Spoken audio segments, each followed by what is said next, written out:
Madame, Monsieur, bonjour et merci de nous choisir pour un nouveau forum. Cette semaine, nous allons parler de la problématique de l'école et de l'éducation financière avec un spécialiste en la matière, Emmanuel Baounon. Monsieur Baounon, cher Emmanuel, bonjour. Bonjour. Comment allez-vous? Ça va très bien. Vous êtes chargé de cours de droit dans les universités, mais aussi consultant formateur international en intelligence financière, entrepreneuriale et transition professionnelle auprès des universités.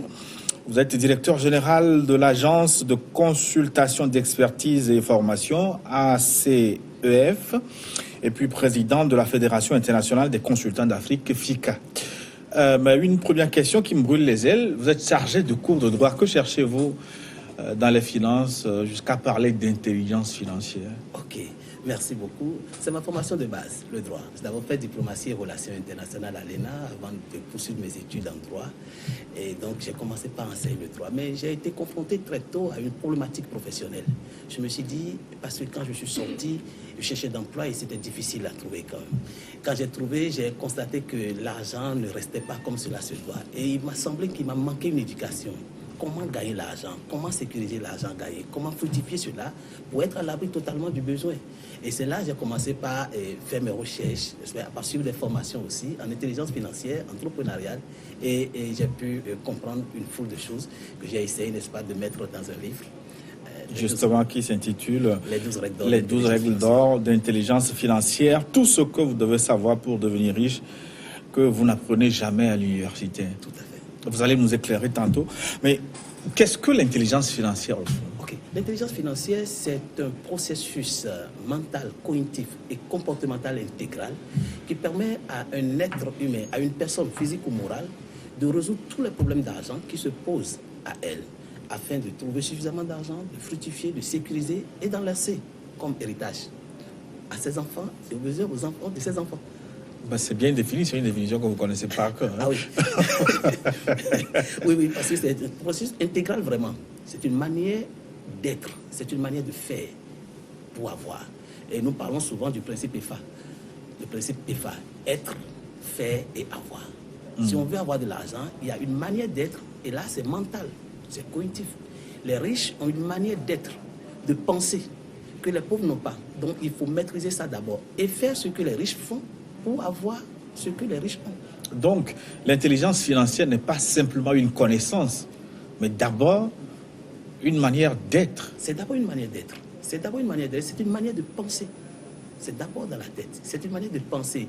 Les riches ont une manière de réagir face à tous les problèmes de la vie que parfois les pauvres n'ont pas. Et lorsqu'on maîtrise, n'est-ce pas, ce processus mental, cognitif, cette manière de penser, et qu'on commence par faire ce que les riches font, on a l'argent, aisément. Comme le disait quelqu'un que c'est mathématique, il existe une science pour devenir riche, oui. Et il s'agit d'une discipline exacte au même titre que l'algèbre et l'arithmétique. Oui, il y a des lois qui gouvernent le processus d'acquisition de la richesse, et lorsqu'elles sont apprises et mises en application, elles mènent toute personne à la fortune avec une certitude mathématique. Ah, c'est Wallace Wattles qui le dit. C'est vrai? Oui, c'est vraiment une science exacte. Et comme il a dit, ce qui est formidable, c'est qu'il dit c'est une science exacte au même titre que l'algèbre ou l'arithmétique. Et quand je suis tombé sur cette pensée de Wallace Wattles dans son livre La science de la richesse ou la science de l'enrichissement, je me suis dit, mais et pourquoi on ne nous a jamais enseigné cette science-là? On a appris la géographie, la philosophie, le droit, l'économie, toutes les autres sciences, mais on n'a rien appris sur cette science-là. Et aujourd'hui, très humblement, nous formons les gens et il y a des processus mathématiques vraiment, par exemple, pour gagner 3 millions chaque semaine, en tant que diplômé. Et tout le monde peut le faire dès lors que vous connaissez la méthode dont vous l'enseignez et vous pratiquez, vous avez les résultats. Et c'est là d'ailleurs nous disons que vous avez la connaissance, parce qu'il y a 3 niveaux. Il y a l'information sur la science de la richesse, il y a le savoir sur la science de la richesse, et il y a la connaissance de la science de la richesse. Nous essayons de faire une différence à ce niveau-là. Nous disons l'information, c'est les faits. Je passe sous contrôle, puisque je suis en face d'un journaliste. On dit les faits sont sacrés. Les commentaires sont libres. Lorsque vous êtes au courant d'une information financière d'enrichissement, nous disons que vous avez le savoir maintenant. Mais ça ne vous rend pas riche. Il faut faire ce que les riches font. Avec ce savoir, vous allez mettre ça en application. Quand vous aurez les résultats, vous avez la connaissance maintenant de l'enrichissement. C'est d'ailleurs pour ça qu'en nous basant sur l'intelligence spirituelle, nous disons on a dit, la connaissance, c'est la pratique quotidienne de la chose, avec les résultats. Et donc, ça ne ment pas. C'est pour cela qu'on dit, vous connaîtrez la vérité. La vérité va vous affranchir. Ce n'est pas la vérité qui affranchit, c'est la connaissance de la vérité qui affranchit. La connaissance, c'est la pratique. C'est la pratique de la chose. C'est la pratique de la chose. Aujourd'hui, nous formons des gens qui ont fait Master 2, licence et autres là. Nous leur donnons des techniques. On dit choisissez un thème de formation, par exemple, et partagez ce savoir-là avec les gens. Si la formation est à 100 000 et vous vous arrangez, chaque mois vous trouvez 10 personnes qui suivent ça, c'est 1 million. C'est 1 million. Et dès lors que la formation est intéressante, c'est-à-dire ce besoin d'information existe sur le marché et vous avez le savoir, vous commencez par partager, vous avez les résultats. Et vous n'avez plus besoin, n'est-ce pas, d'aller travailler pour qui que ce soit avant de... J'espère que vous allez nous apprendre toute cette démarche, mais vous estimez que cette intelligence n'est pas enseignée à l'école. Pourquoi? Pas du tout. Pas du tout. C'est un peu comme si c'était fait à dessin, parce que je suis tombé un jour sur un livre, j'ai vu ça sur Internet, Le plus grand secret du monde. Et j'ai lu quelque part que les grandes familles réantes du monde n'ont pas voulu, par exemple, que les gens soient au courant d'un certain nombre de choses. Et c'est d'ailleurs pour cela que nous disons l'école qui nous forme fonctionne sur la base de 3 pieds décadents. Les contradictions, les incohérences et les peurs. Incohérence, je prends ça là simplement. On nous enseigne tout sauf l'essentiel. On nous enseigne tout sauf l'essentiel. Et de mon point de vue, l'essentiel déjà, c'est comment fonder un foyer et être heureux dedans. Première chose, c'est essentiel. Et là-dessus, j'aime bien l'ouvrage de Jacques Attali, qui est intitulé « Les chemins de l'essentiel ». Tout ce que vous devez avoir lu, écouté, regardé ou tenté pour réussir, en quelque sorte. Et il renvoie des lectures. Il faut lire. Il y a de très bonnes informations dans de très bons livres qu'on ne retrouve pas à l'université, à l'école. Donc c'est un peu comme si c'était fait à dessin. Et l'essentiel, encore pour nous, c'est au-delà du mariage heureux, c'est de pouvoir gagner le minimum d'argent dont on a besoin pour subvenir à ses besoins, aux besoins de sa famille, sans dépendre d'un employeur dans le secteur privé, sans dépendre de l'État. Et tous les diplômés aujourd'hui peuvent produire de l'argent par eux-mêmes. D'ailleurs, nous disons qu'ils dorment sur de l'or, ils chôment alors qu'ils constituent même de l'or gris. Le savoir, c'est de l'or gris. Et quand on sait partager ça, quand on sait monétiser cela, on gagne facilement de l'argent. On gagne facilement de l'argent. Oui, l'intelligence financière n'est pas enseignée à l'école, c'est pas grave. Vous parlez même dans les universités, il n'y a pas de cursus de formation concernant, même en économie, même en finance, Ce qui me fait marrer, c'est que je me rends compte que les gens font des études jusqu'au doctorat en économie, apprennent tout sur le système monétaire international, mais n'apprennent rien sur comment générer de l'argent. Le système est destiné à former des comptables, des gens qui vont compter l'argent des riches. Et c'est d'ailleurs pour ça qu'on a mis en place certains types de calculs. Par exemple, 1000 plus 200, c'est 1200, c'est ce qu'on nous a appris. Mais il y a des gens qui ont dit que c'est égal à 2000. Et on les a traités de tarés, médiocres, quand c'est pas des noms d'oiseaux, c'est des qualificatifs qu'on utilise pour désigner des êtres humains. Et on a fini par les éjecter du système éducatif. Ils sont devenus plus tard de grands opérateurs économiques. Ils ont l'argent, ils ont tout, ils peuvent envoyer leurs enfants faire des études dans les pays développés avec des visas sérieux, sans être obligés de courir derrière les amis pour trouver des bourses. On est allé les voir, il y a quelqu'un, on est allé le voir, on a dit, mais pourquoi tu disais que 1000 plus 200 égale 2000? Tu étais un taré, la vie est injuste, sinon toi tu ne serais pas riche comme ça. Et il dit, mais c'est quand même banal, je vivais avec ma grand-mère qui faisait du commerce, qui quittait le sud pour le nord. Dans le temps, elle utilisait 200 francs pour le transport, aller-retour, hébergement, restauration, dans le temps. Et utilisait 1000 francs pour s'approvisionner. Mais quand elle retourne au sud, elle fait tout pour vendre autour de 2000. Et donc, dans la base de calcul de ma grand-mère, qui est une commerçante, 1000 plus 200, c'est égal à 2000, ce n'est pas égal à 1200. Et c'est là qu'on comprend que le système était destiné à former des comptables qui vont compter l'argent des riches. Et si vous êtes un bon comptable, 1000 plus 200 égale 2000. Mais si vous êtes un opérateur économique, quelqu'un qui génère de l'argent, lorsque vous sortez 1000 euros, et un ami sort 200 euros, vous mettez ça ensemble, vous faites une opération, ça donne 1200 euros. C'est une mauvaise opération. Mais le système nous apprend à faire cette opération-là. Donc nous avons été conditionnés, même par les calculs qu'on nous enseigne, à être pauvres et à compter l'argent des autres. Et c'est pour ça que vous dites que même le diplôme n'est qu'un simple passeport. Le diplôme ne garantit pas. Non, c'est un passeport.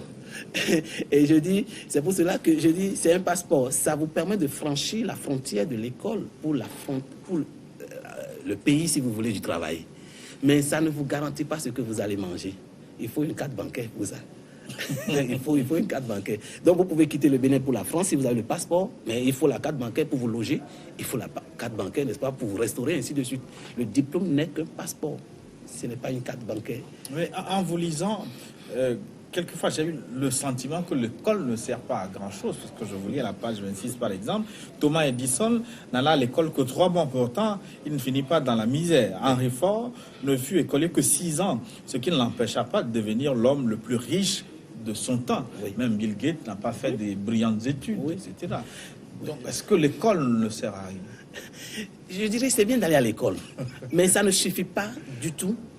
Ça ne suffit pas du tout pour être riche et subvenir à ses besoins. Loin s'en faut. Loin s'en faut. Pas du tout. Et donc, quand on va à l'école, il faut maintenant avoir une éducation financière.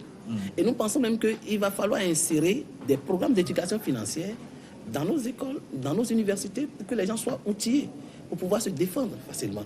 Et d'ailleurs, on a constaté que dans la plupart des pays du monde, les plus riches ne sont pas les diplômés. Non. C'est souvent des hommes d'affaires qui ont eu le bac, la licence au plus, qui deviennent les plus riches.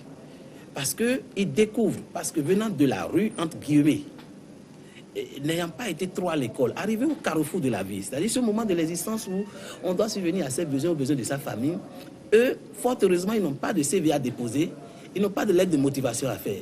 Et parce qu'ils n'ont pas de diplôme, ils commencent par se poser des questions, mais comment je vais faire pour m'en sortir? Et quand ils se posent ces questions-là, j'ai l'habitude de dire, 2 voix peuvent leur répondre. La première voix, c'est un peu comme la voix, entre guillemets, si vous voulez, de Lucifer qui dit aux créatures de Dieu, faites quelque chose qui est contraire à l'ordre établi. Juste c'est ce qui a été dit. Et si vous faites ça, vous allez voler, vous prostituer, ainsi de suite. Et même là, on se rend compte que ceux qui volent et autres là peuvent s'enrichir. Seulement, ce n'est pas conseillé parce qu'on n'a pas besoin d'être visionnaire pour prédire leur avenir. Ils seront des clients potentiels pour les maisons d'incarcération et les prisons. Et il y a la seconde voix de Dieu qui leur parle en ce moment-là au carrefour de la vie aussi. Les 5 instructions qui ont été données à Adam et Ève, quand Dieu a fait la création, on dit, première instruction, soyez féconds. Les gens ont pensé que c'est faire des enfants. Non, soyez féconds, c'est être créatif. Comme Dieu est créateur du ciel et de la terre, les hommes doivent aussi être créatifs. Donc quand ils sont féconds, ils se disent, mais qu'est-ce que je vais faire pour m'en sortir? Ils trouvent une idée d'entreprise, ils commencent par faire. Ils voient que ça marche. Quand ça commence pas à marcher, il dit, mais il faut que je multiplie ça. Il va commencer par s'installer à d'autres endroits. Il n'a pas appris ça quelque part. Il découvre sur le tas qu'il faut multiplier. Et il multiplie, il se dit, mais ici, ça donne 100 000 francs de bénéfices par mois. Mais si je suis à 2 endroits, ça va donner 200 000 francs. Parce que dans les mêmes conditions de température, de pression, les mêmes causes produisent toujours les mêmes effets. Et il va à un 3e endroit, ainsi de suite, il se multiplie. Et quand il commence par se multiplier comme ça, il ira à la 3e instruction, personne a dit, soyez féconds, multipliez-vous, remplissez la terre. Et il va remplir le Togo avec son activité, créer, n'est-ce pas, des agences un peu partout. Rempli, il va assujettir le domaine. Ça veut dire qu'il sera le meilleur dans ce secteur d'activité-là. Et il finira par dominer, il sera le leader. Et il est riche. Emmanuel Maouno, pourquoi certains naturellement semblent être dotés de cette intelligence financière alors que d'autres non? Je pense que nous avons tous quand même cette intelligence financière. Mais quand nous allons à l'école, l'école nous éduque par la peur. La peur. L'enseignant vous dit, mais si tu ne fais pas tes devoirs, tu vas échouer. Au lieu de dire, mais si tu fais bien tes devoirs, tu vas réussir. Et donc la peur qui nous a été inoculée très tôt à l'école fait que nous ne voulons pas prendre de risques. C'est d'ailleurs pour cela que quand on finit, on cherche une fausse sécurité. Je préfère être à 200 000 francs par mois, à 400 000 francs par mois, ainsi de suite. Et on finit employé. Fort heureusement, d'ailleurs, on le voit, ceux qui ont évolué aussi dans le système, à qui on a donné une certaine confiance professionnelle, en disant, vous êtes dans des ordres professionnels, les avocats, les experts comptables, les experts géomètres, les médecins en clientèle privée, ces gens ayant un peu plus confiance en eux, finissent toujours dans la classe moyenne, ont un minimum d'argent, ont plus d'argent que les autres, qui ont trop peur. Donc, c'est déjà l'école qui inocule cette peur-là, la peur de prendre des risques. Mais celui qui n'a pas été à l'école, lui, fort heureusement, il se dit, mais je n'ai pas le choix, je me jette à l'eau. Et il se jette à l'eau et il commence par gagner. Et donc, on doit maintenant rééduquer tous les diplômés à accepter aussi de prendre des risques en entreprenant. On échoue, on apprend de ses erreurs. Et d'ailleurs, je dis, il n'y a pas d'échec, il n'y a que des résultats. Il n'y a pas d'échec, il n'y a que des résultats et on essaie d'améliorer les résultats progressivement pour atteindre l'objectif final. Donc, première étape pour la transformation, le début de transformation de nos sociétés, il faut changer la mentalité qui pense que la richesse vient des études, même supérieures, vient du diplôme. C'est à changer ça. Totalement, totalement. Je vous donne un exemple simple. Je connais des professeurs agrégés qui sont très jeunes, qui gagnent bien leur vie, qui gagnent très jeunes 1 million et quelques par mois. Mais il y a des processus simples. Par exemple, une formation de 5 000 francs. 5 000 francs qu'on donne à des jeunes. Et les samedis, c'est donné seulement les samedis. 2 groupes, matinée de 9h à midi, 5 000 francs. Pour une salle d'une capacité d'accueil de 25 personnes, vous avez 30. On limite là. 30 fois 5 000, ça fait 150 000 francs. Le soir, 30 encore, ça fait 150. Ça fait 300 000 francs dans une journée pour un travail de 6 heures. Sur 4 semaines, vous avez 1 200 000 sans être agrégé. Et tous les diplômés peuvent faire ça. Licence, master et autres, là, ils peuvent concevoir des modules de formation pour aller là. Et c'est d'ailleurs pour cela qu'ils doivent comprendre que nous sommes dans l'ère de l'information. D'ailleurs, on dit bien, décomposer le mot, vous allez voir, est une formation. Et donc, ceux qui deviennent des formateurs s'enrichissent facilement. Les consultants formateurs, par exemple. Emmanuel, cher Emmanuel, vous êtes riche alors. Ce n'est pas bien de dire qu'on est riche. Mais j'avoue que je remercie l'Éternel, je remercie Dieu, après tout le parcours que j'ai eu. J'ai l'habitude de dire aux gens que quand j'ai fini l'ENA, et j'ai refusé, par exemple, alors que j'ai contacté un oncle, je voulais faire diplomatie, il a dit, je vais t'envoyer à la direction du protocole d'État. Mais c'est du bénévolat. J'ai refusé et j'ai travaillé dans un télécentre. Vous voyez ? Et j'étais à 27 000 et quelques. Le propriétaire me disait, mais comme toi tu as fait l'université, je vais respecter au moins le SMIC pour toi. 27 000 et quelques. Un jour, je me suis amusé à faire le calcul. J'ai divisé ça par 30 jours. C'était moins de 1000 francs. J'ai divisé ça par 8 heures. C'était moins de 75 francs. Je dis, mais c'est quoi cette affaire-là? Tu vas étudier pour gagner 75 francs de l'heure? Ce n'est pas sérieux. J'ai poursuivi mes études avec le DA. J'ai commencé par enseigner dans certaines universités privées. Et j'ai eu la chance. J'ai lancé une formation. Non, j'ai eu la chance, il y a un cabinet burkinabé qui m'a appelé pour animer une formation sur le protocole. Et c'est là que j'ai découvert que dans la formation, par exemple, il y a beaucoup d'argent et que tous les diplômés peuvent embrasser ça. Dans le temps, on me payait 10 000 francs de l'heure, j'ai trouvé ça déjà intéressant. Et je lance une première formation. Un samedi, j'ai eu 44 personnes. C'était 10 000 francs, ça fait 440 000 francs. Je me dis, mais qu'est-ce que je vais foutre là, dans cette université-là où on paye 5 000 francs de l'heure? C'est là que moi j'ai lancé mon cabinet. Commence par...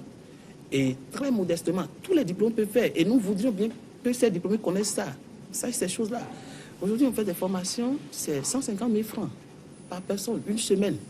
Mais nous avons autour de 20 personnes chaque fois. C'est 3 millions la semaine. Et ça ne rate pas. On lance, on a le résultat.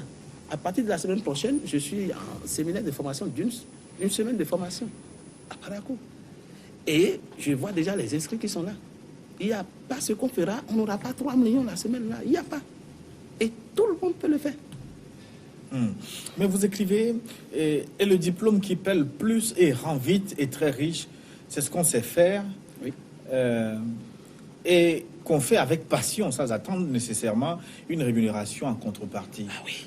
Comment on peut devenir riche sans rémunération? Oui. Et c'est là que nous disons qu'il faut faire la différence entre emploi et travail. Quand on veut réussir sa vie professionnelle et financière, c'est la première différence qu'il faut faire. L'emploi, c'est ce qu'on fait pour lequel quelqu'un d'autre nous paye en retour, afin que nous puissions subvenir à nos besoins de façon périodique. Mais le travail, c'est ce qu'on fait pour faire avancer la communauté. Et on le fait au début sans demander à être payé en retour. On finit toujours par être payé au-delà de ses espérances. Comment? On fait toujours, vous allez voir. Et on a étudié les structures les plus prospères du monde. Et on s'est rendu compte qu'il y a une seule structure qui est une structure très prospère. Les structures les plus prospères du monde, ce sont les églises et les mosquées. Il n'y a pas de... Mais on s'est rendu compte que c'est des structures qui offrent leurs services de base de façon gratuite. Donc, travaillent pour la communauté. Essaient, n'est-ce pas, d'élever les âmes. Finissent toujours par être payés au-delà de leurs espérances. Là, on dit, mais il faut suivre le modèle église, mosquée. Travailler d'abord pour la communauté. Dieu est si bon d'ailleurs qu'il a envoyé, je pense, la femme pour qu'on puisse expérimenter ce modèle de travail. Elle se lève le matin, elle balaye la maison, elle lave les enfants, elle prépare à manger, elle travaille. Elle fait ce qu'elle doit faire pour que le foyer avance. Mais elle ne demande pas à être payée en retour. Elle finira par être payée par ses enfants, par la belle famille, par son mari, ainsi de suite. Dieu est vraiment si bon qu'il nous a encore montré le sens du travail. Quand elle veut accoucher, on dit elle est en travail. La douleur qui précède l'accouchement. Mais elle le fait gratuitement. Elle ne demande pas à être payée avant d'accoucher pour son mari. Et quand vous lisez les textes sacrés, notamment la Bible, vous allez lire quelque part, on a dit, quand elle va souffrir cette douleur, elle saura que son heure de gloire a sonné. Tous les diplômés qui vont accepter d'offrir gratuitement leur service d'abord, finiront par gagner beaucoup d'argent. Méthode d'église, gratuité du service au départ, mais il y a une disposition de prospérité que vous mettez derrière. Parce que quand les gens ont goûté à votre service, ont commencé par aimer gratuitement, ils finissent toujours par acheter les autres services que vous allez leur offrir. Il y a beaucoup d'autres services qu'on peut leur offrir. Je peux vous donner cet exemple, c'est un ami qui a créé un logiciel de gestion de tontine. Et il dit qu'il a mis ça à 100 000 francs, les gens achètent difficilement, mais trouvent que c'est formidable. Et je lui ai dit non. Si tu veux travailler pour la communauté, tu mets le logiciel gratuitement à la disposition des gens. Comme nous avons sur Play Store pour télécharger beaucoup d'applications, mais c'est les gens qui ont utilisé leur individu pour créer ça. Et quand tu as 1 million de téléchargements de ce logiciel-là, tu sors une version avancée avec de nouvelles fonctionnalités. Tu mets la présentation sommaire de la version avancée. Les 1 million de personnes qui avaient téléchargé vont trouver que c'est formidable. Tu mets ça à 10 000, à un prix forfaitaire. 10 000 francs. Si 10% de ces 1 million, ça veut dire 100 000 personnes achètent le logiciel, tu es à 1 milliard. Et c'est ce que les Américains ont compris. Quand ils ont étudié, ils ont compris que les églises et autres là offrent gratuitement leurs services. Et qu'on a enseigné ça, qu'est-ce qu'ils ont fait? Ils ont créé Google, qui nous offre gratuitement de l'information. Mais nous apprenons quand même que les fondateurs de Google sont les gens les plus riches du monde. Facebook, pareil, Facebook. Donc, travailler, c'est offrir gratuitement son service à la communauté pour faire avancer la communauté d'abord. La communauté va nous retourner ça en retour. Forcément. Forcément. Et c'est d'ailleurs pour ça que je dis, il faut vraiment que nous essayons de faire cette différence entre emploi et travail. Vraiment. Travailler, c'est offrir gratuitement d'abord ses services. On sera payé après. Regardez, le 1er mai, ce n'est pas la fête de l'emploi, c'est la fête du travail. C'est la fête du travail. Et j'ai regardé la devise de certains pays chez nous. Au Bénin, on dit fraternité, justice, travail. On n'a pas dit emploi. Au Togo, je crois c'est travail, liberté, patrie. Et je pense que si tous les citoyens sont sensibilisés sur ça, on dit, mais les pères fondateurs de nos États ne veulent pas de l'emploi pour nous, mais du travail. Le travail, c'est ce que nous sortons de l'intérieur à l'extérieur. C'est ce que nous déployons, notre potentiel que nous sortons de l'intérieur. Et quand on met ça gratuitement à la disposition, surtout que c'est une passion.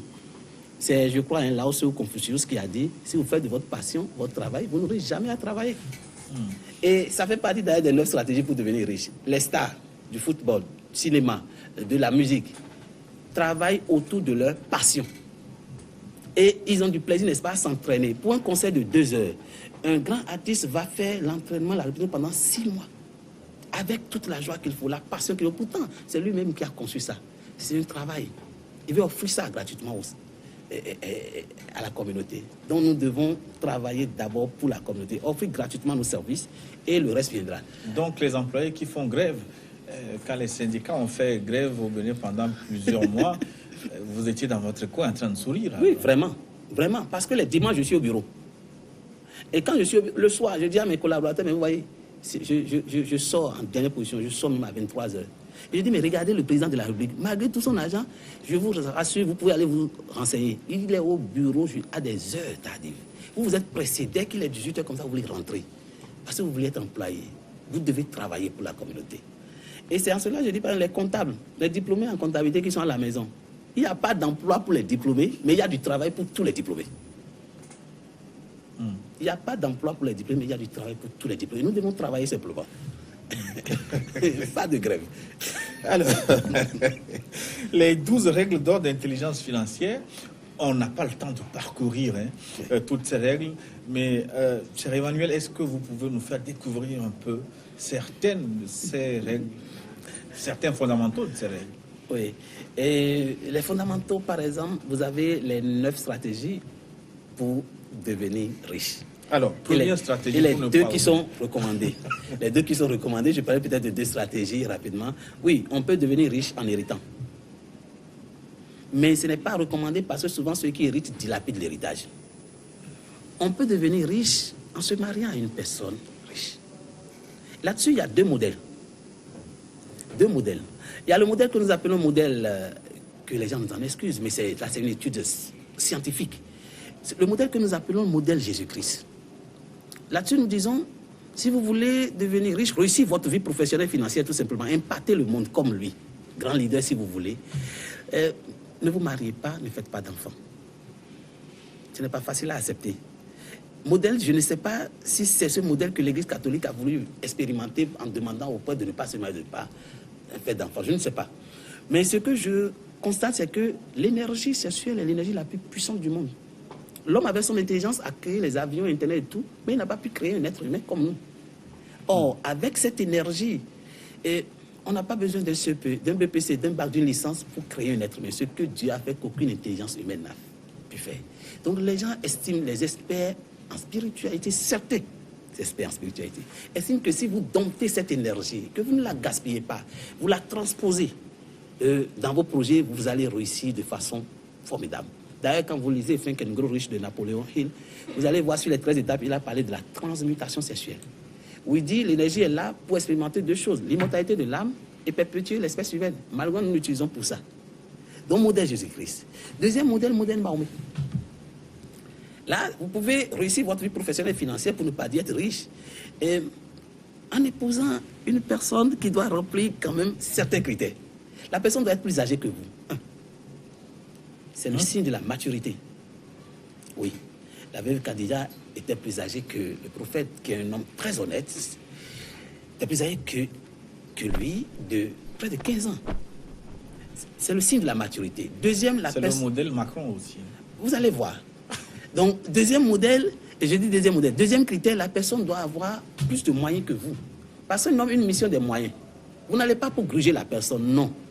Vous allez pour utiliser les moyens, impacter le monde et élever aussi le nom de la personne. Donc, vous êtes un homme honnête. Et d'ailleurs, là-dessus, je dis, pas de malhonnêteté si vous tombez là-dessus. Et troisième critère, c'est que la personne doit avoir un peu le cœur en détresse. C'est une veuve.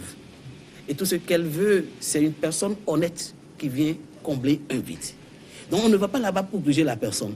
Là-dessus, il y a cette histoire d'une jeune américaine de 26 ans qui a envoyé une lettre à un cabinet conseil en investissement pour leur dire qu'elle est jeune, belle, élégante, elle fréquente des gymnases où elle rencontre des hommes qui gagnent beaucoup d'argent. Non, elle rencontre des femmes qui sortent avec des hommes qui gagnent 500 000 $ et qu'elle souhaiterait que le cabinet conseil en investissement l'accompagne pour qu'elle puisse tomber sur un homme qui gagne beaucoup d'argent comme ça, parce qu'elle veut être riche et vivre à New York. Et quelques semaines plus tard, un banquier d'affaires d'investissement l'a contacté et lui a dit « J'ai pris connaissance de votre demande parce que je travaille avec le cabinet et nous sommes en affaires, il faut aller vite. Et moi, je gagne déjà les 500 000 $ que vous cherchez, ou l'équivalent de 250 millions de francs CFA. Et j'ai procédé à une analyse financière de votre offre sentimentale. Et je me suis rendu compte que dans la balance, vous mettez d'un côté votre beauté, je ne parle pas de votre amour, et de l'autre côté, vous avez de l'argent. Moi, j'ai l'argent et je veux la beauté aussi. Mais en procédant à l'analyse financière de l'offre sentimentale, je me rends compte que dans 5 ans, 10 ans, 20 ans, votre beauté va recevoir un coup. Mais moi, ma capacité à gagner de l'argent va toujours augmenter. Par conséquent, si je vous prends en option achat, c'est-à-dire je vous épouse, mariage, et dans 15 ans, 10 ans, 15 ans, 20 ans, je vais me rendre compte que ce n'est pas rentable pour moi. Donc, je vous fais une contre-proposition, je vous prends en option location. Voilà, on s'entend et puis on passe du temps ensemble et je paye. Quand je vais constater que vous commencez par avoir des rides, et j'arrête et je cherche quelqu'un d'autre.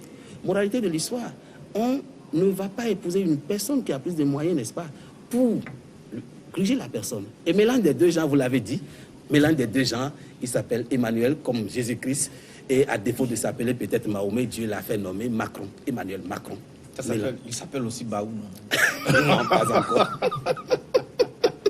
Emmanuel Macron, mélange des deux gens. Mélange des deux gens. Vous avez parlé aussi d'investissement. Est-ce que c'est une intelligence financière, le fait d'investir ou d'épargner aussi? On va écouter, on va suivre une interview avec Raphaël Sossoé, qui est le directeur général de Red Consulting. L'écoutez et nous revenons à notre discussion dans un instant.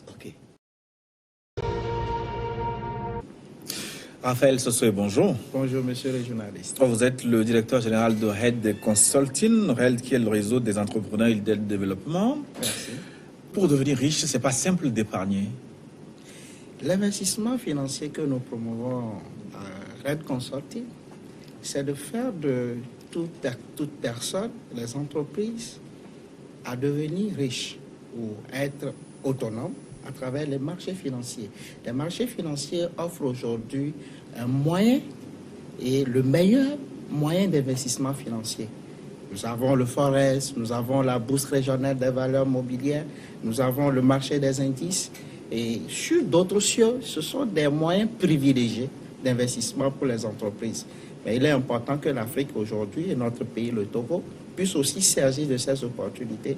Et c'est le travail que le cabinet Red Consulting fait aujourd'hui, à travers ma personne, à parler du marché financier, à informer la population sur les risques, également les avantages qu'on peut avoir en investissant sur le marché financier, qui est mieux que l'épargne dans une banque.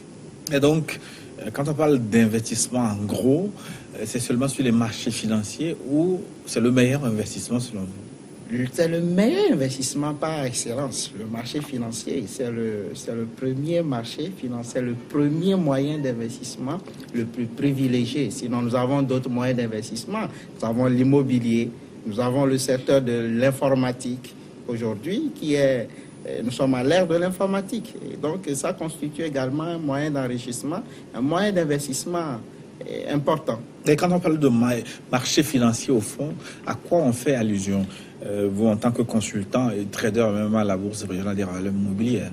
Pour le profane, le marché financier est compliqué à expliquer, mais nous avons aujourd'hui les marchés traditionnels. Quand nous parlons d'Assigame, nous parlons du marché traditionnel. Le marché financier également fonctionne de cette même manière.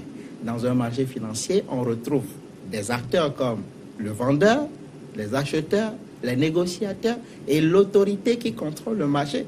Dans un marché financier également, nous avons ces acteurs. Nous avons les sociétés qui viennent vendre leurs actions, les obligations des États. Nous avons les indices des groupes d'entreprises et nous avons également les produits à vendre qui sont ces obligations et autres. Nous avons les acheteurs qui sont les traders, le simple investisseur, qui sont également des institutions qui viennent négocier sur ce marché. Mais outre ces acteurs, nous avons les négociateurs simples, ce sont les traders. Ils viennent négocier pour le compte d'une entreprise, ils viennent négocier pour le compte d'une personne ou d'un simple investisseur. Mais ils se font également de l'argent parce qu'on leur perd des commissions. Nous avons également des intervenants comme les brokers, les SGI, et dans la sous-région, c'est les Sociétés Générales d'Investissement. Les Sociétés Générales d'Investissement, qui sont également des intermédiaires boursiers, et par qui nous pouvons passer pour investir. Mais pourquoi, selon vous, les investissements sur les marchés financiers sont plus rentables?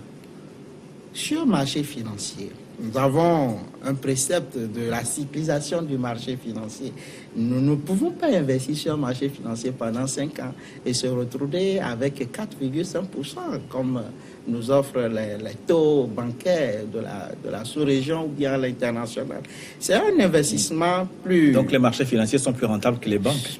Naturellement, les marchés financiers sont plus rentables que l'épargne simple. L'épargne, c'est pour se protéger. L'épargne, c'est pour un besoin temporaire. L'épargne, en réalité, c'est une réserve qu'on constitue pour être à l'abri du manque. L'investissement, c'est plutôt faire travailler son argent. Faire travailler son argent dans les entreprises. Faire travailler son argent dans les projets. Et ça vous ramène plus de retour sur investissement que de l'épargner dans une banque. Naturellement, ce n'est pas ce qu'on nous apprend, mais c'est ce que le profane comprend. Oui, mais pour les banques, au moins, on connaît les taux d'investissement, les taux d'intérêt, 4 ou 5%.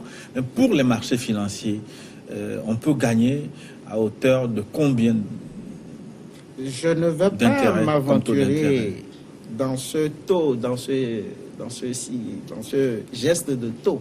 Sur un marché financier, on peut avoir beaucoup plus de rentabilité. Mais cela demande une formation. Il faut avoir l'information. Il faut avoir les outils.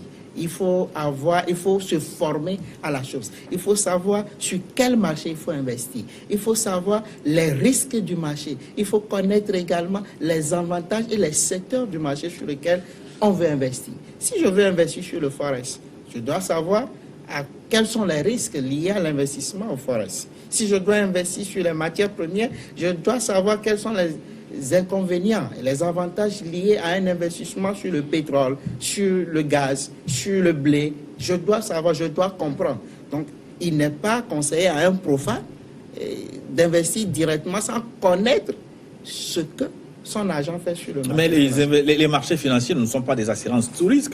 On sait ce qui est arrivé avec la crise financière internationale, née de la crise des subprimes aux États-Unis. En France, on a connu des déboires comme ceux de Jérôme Kerviel. Exactement. Donc ça veut dire que ce n'est pas une forme de panacée, hein, les investissements sur le marché financier.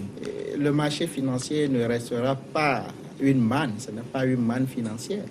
Et également, dans tout métier, nous avons le risque. Et donc, chaque intervenant sur le marché doit savoir jusqu'à quel niveau il veut prendre son risque. Vous voulez investir, jusqu'à quel niveau vous pouvez supporter des pertes. Vous devez savoir également quels sont les produits sur lesquels vous voulez négocier. Vous devez savoir votre horizon de placement également pour avoir une bonne rentabilité. Vous devez définir cela. Mais le marché, il est roi. Le marché a toujours son dernier mot à dire. Mais étant donné que nous avons des professionnels, des traders, des gestionnaires de portefeuille, des conseillers en investissement, il faut aussi se rapprocher de ces conseils et de ces experts pour avoir plus d'informations, pour se former à la chose. Et là, on peut faire un bon investissement sur de moyen et long terme. En tout cas, on vous a compris. Il vaut mieux s'outiller avant de mettre les pieds dans... Bien sûr, c'est important. Merci. Raphaël Soso. Je vous en prie.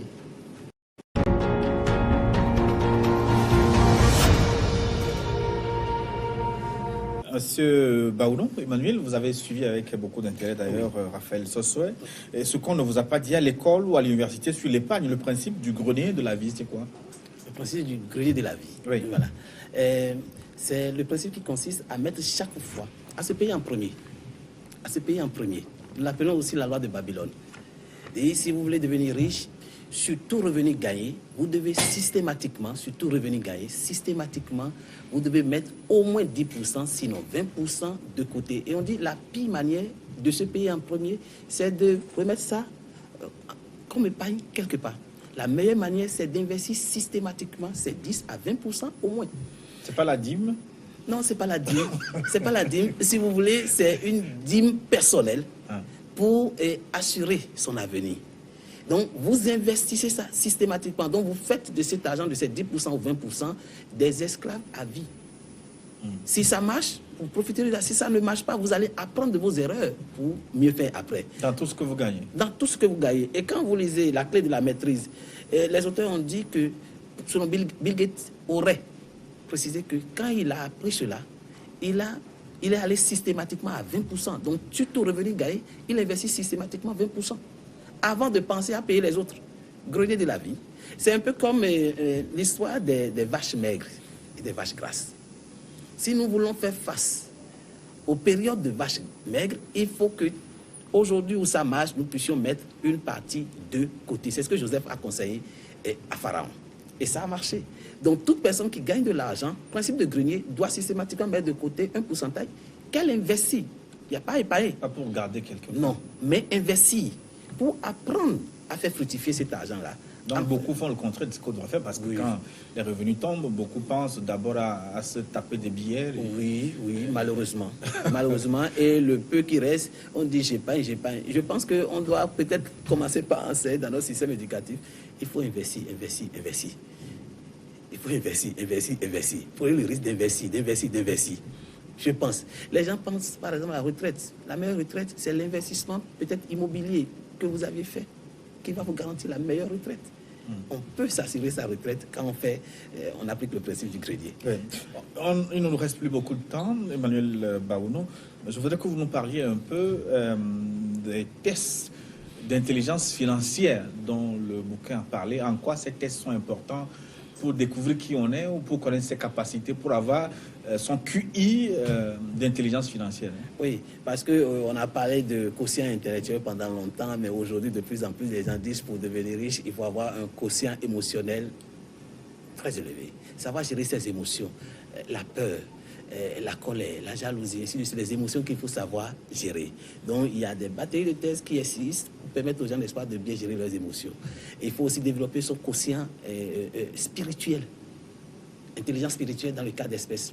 Donc, développer son quotient intellectuel, développer son quotient spirituel, quotient émotionnel, avec des tests qui existent, ça permet quand même de savoir gérer les risques. On ne peut pas tout dire sur ce plateau. Mais est-ce que vous pouvez nous faire découvrir un petit bout, par exemple, des tests émotionnels dont vous avez parlé dans votre livre? Déjà, la peur de perdre son âge, l'envie. Il faut apprendre, par exemple, à différer les envies immédiates. C'est les personnes qui arrivent à différer leurs envies immédiates d'avoir tel bien, un signe extérieur de richesse et autres là, ce sont ces personnes-là qui réussissent davantage à investir. Donc, il faut savoir gérer ces envies immédiates de paraître, ainsi de suite. Donc, c'est surtout ces choses-là, colère, envie, jalousie, maîtriser ses émotions. Qu'en est-il du quotient spirituel? C'est important. Nous pensons que Howard Gardner a parlé des intelligences multiples. Et Daniel Goleman a parlé de l'intelligence émotionnelle. Mais on reconnaît aujourd'hui que l'intelligence spirituelle, si vous voulez, est la mère de toutes les intelligences. Si spirituellement vous êtes bien, c'est l'esprit qui commande la matière. Donc si spirituellement vous êtes bien, les choses commencent par changer. C'est pour cela que nous disons les gens nourrissent le corps. Nous habillons très bien. Le matin, quand on se lève, on se brosse les dents, on se lave. Mais est-ce que nous brossons notre esprit? Est-ce que nous lavons notre esprit? Est-ce que nous habillons correctement notre esprit? Et les manières d'habiller correctement son esprit, c'est de s'adonner à certaines choses qu'on appelle les rituels du matin. Ceux qui réussissent ont des rituels le matin. On dit même s'ils n'ont rien à faire, ils se réveillent tôt. Quand ils se réveillent, ils contrôlent leur alimentation.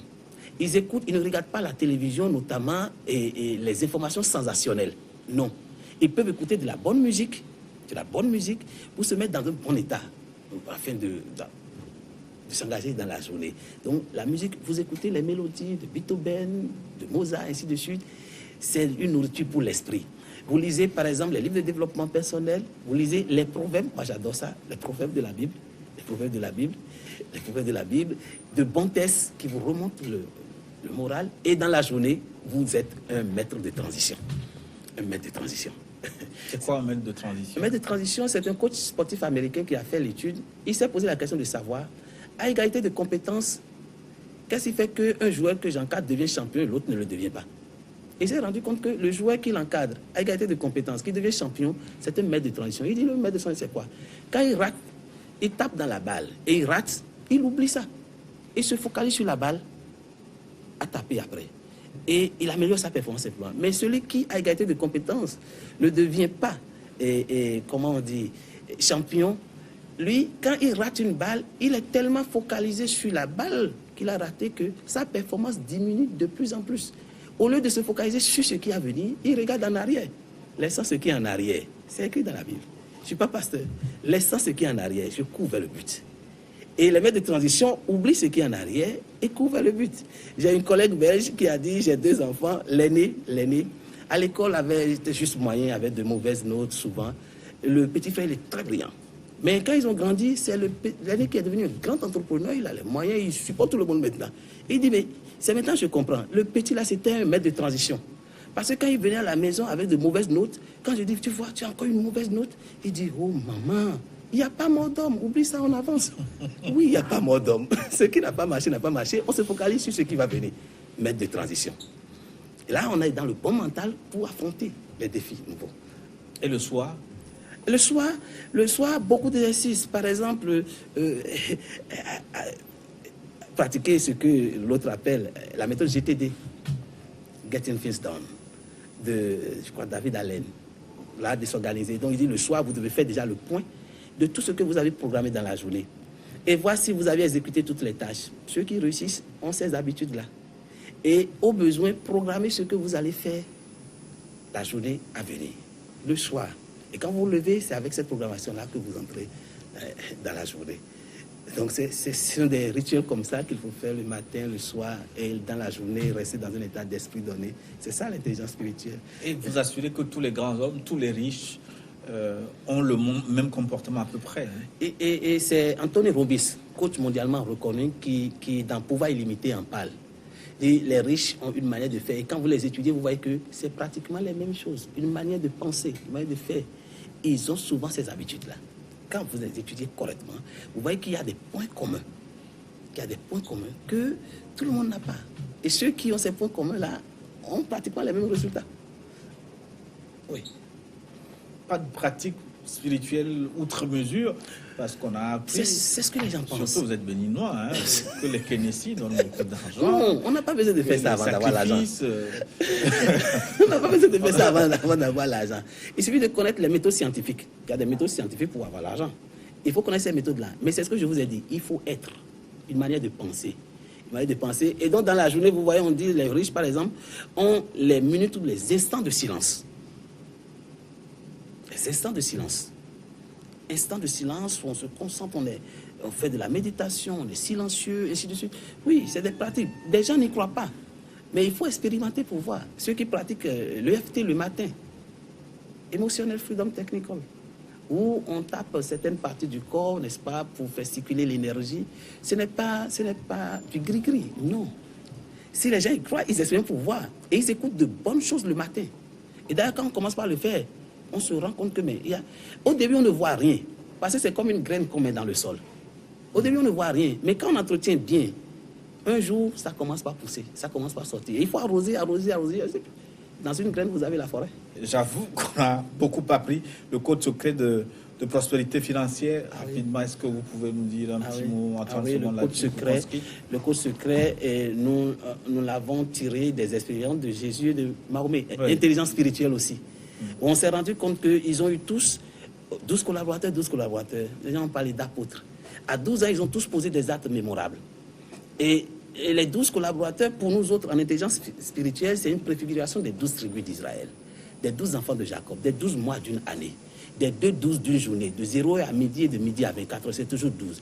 Toute activité que vous menez, lorsque vous menez l'activité sur 12 points de vente, 12 points, vous allez voir ce que ça donne. Toujours.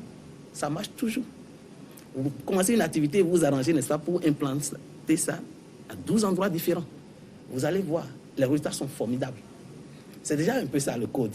Mais on entre dedans pour dire, mais comment est-ce qu'on construit son triangle de réussite professionnelle et financière à partir des 12 là. Et il y a une mission. La première partie là-bas, c'est la mission. La deuxième partie, c'est l'équipe de 12 en question. On peut entrer après dans ces détails-là. Et le leadership qu'il faut pour conduire la mission. Merci. Manuel, ceux qui le souhaitent peuvent poursuivre donc la réflexion autour des règles d'or d'intelligence financière, les 12 règles d'or d'intelligence financière, tout ce que vous devez savoir pour devenir riche et que vous n'apprenez pas, vous n'apprenez jamais à l'université de notre cher Emmanuel Baounou. Oui. Merci d'être passé chez nous. C'est moi qui vous remercie. Et c'est la fin donc de notre forum. Merci de votre aimable attention. Dans un instant, une nouvelle édition du journal.